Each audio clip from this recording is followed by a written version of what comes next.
The truth about sexuality in ancient Greece. Everyone knows about the glorious history of Greece, but is it really that glorious?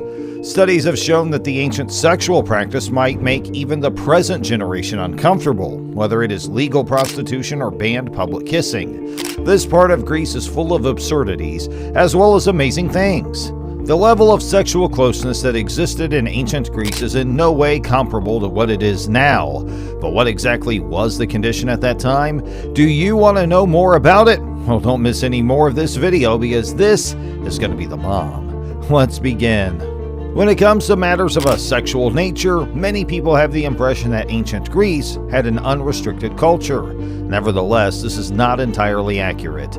However, there were many unsaid customs, social standards, and regulations that the majority of people in our society today are not aware of. Here, we have created a collection of facts that, when taken together, provide an accurate picture of how sex and sexuality were seen and practiced in ancient Greece. Encouragement of homosexuality was given. There were no social stigmas attached to a person's sexual orientation in ancient Greek civilization, at least not for males. Not only were men's relationships taken into consideration, they were actively encouraged. There was no distinct word for homosexuality since it was thought of as a subset of the more general idea of love, which had nothing to do with a person's sexual orientation. This does not imply that the time period in question was a golden era for romantic relationships between persons of the same gender. Historians assert that males in ancient Athens considered sexual domination and penetration to be indicators of social status. It used to be a common practice for people to make fun of a guy's behavior if he acted as a passive partner or allowed another man to penetrate him. Pederasty was considered acceptable in ancient Greece. The ancient Greeks had a more permissive perspective of sexuality than people do now. Therefore, their culture condoned many behaviors that we now regard to be immoral. The practice of pederasty, which refers to when an older guy engages in sexual activities with a younger male, is seen in a very different light now than it was in the past. The act mirrored the ideas of dominance and submission that were prevalent in Greek society, since sexual encounters were focused more on the satisfaction of the dominating partner than the submitting one. According to Plato's Symposium, love between two men is the purest form of love, particularly love between an older man and a younger one, as it has its roots in the desire to share information and worldviews. Desire was considered a benefit, not the relationship's engine. Love between an older man and a younger one has its origins in the desire to share info and worldviews. Things weren't always like that in ancient Greece. Around the year 450 BCE, rules were enacted that made it illegal to engage in sexually promiscuous behavior. On the other hand, it might be difficult to differentiate between genuine laws, customs, and cultural norms. A more heinous offense than rape was the seduction of another person's wife.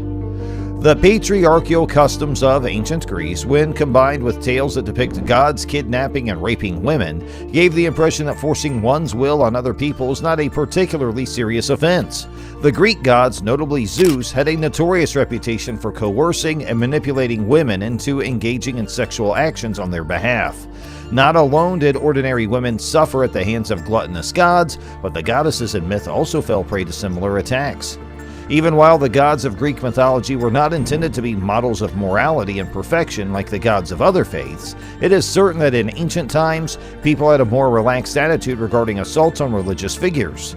It seems to be a more serious crime to seduce a married woman than it was to forcibly impose one's sexuality onto another, as the former permitted the perpetrator to view the property of another man as his own, while the latter constituted a kind of theft. According to the writings of the Greek historian Herodotus, even if it was wrong to impose one's will on another person, it was not necessary to seek retribution. When legal, prostitution was sometimes even run by the state. It came as a shock to me to learn that in ancient Greece, prostitution was perfectly acceptable for people of both sexes. The majority of Greek women had domestic responsibilities and required escorting if they traveled to urban areas. Due to the nature of their work in the cities, women with occupations such as mistress, lady of the night, and the prostitute had greater degrees of personal autonomy.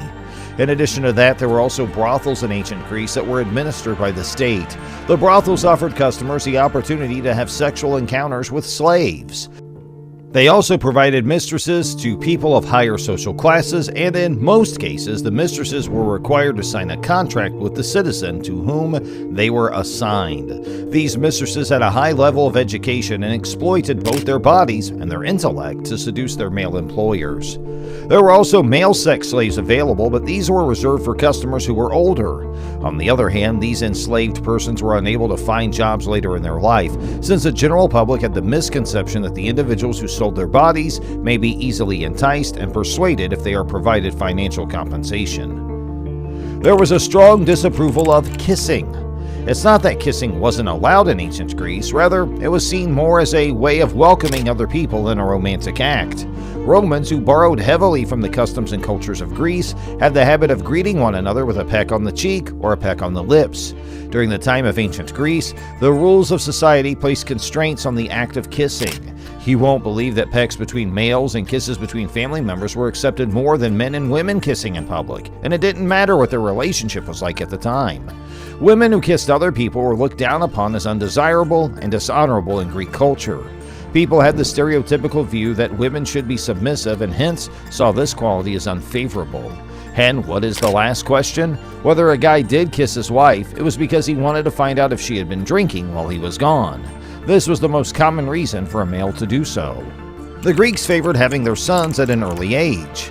Men of teenage age were considered beautiful by other men for the same reason that young women were considered desirable as brides. This brief window of appeal may help to explain the euphoric reaction that poster boy teenagers like Charmides enjoyed in the past. A boy's sexual attraction began to decrease the minute he started to develop facial and body hair. According to Plato, everyone at the wrestling school stares at Charmides as if he were a statue, and Socrates himself catches fire when he peeks under the young man's cloak when he discovers what the boy is hiding. In spite of the fact that Charmides and other attractive people, both male and female, are often referred to as beautiful and pretty-faced by Greek writers, particular facial traits are seldom discussed. We do not have a good understanding of the eye forms or lip shapes that were deemed desirable, for example. Is there a link that can be drawn between this disinterest in faces and the placid, or blank as some would say, looks that are seen on many ancient statues? The sculptures of athletes, gods, and heroes in defining beauty reveal that the Greeks appreciated the body of mature men even more than they liked the physique of young men who were toned and had clear skin. The Euandria was a male beauty pageant that was Athens' equivalent to the Miss World competition. It was a contest of manliness in which candidates were assessed not only on their appearances, but also on their physical strength and competence. So, here we are, done with today's video. Let us know in the comment box what all you thought about this video.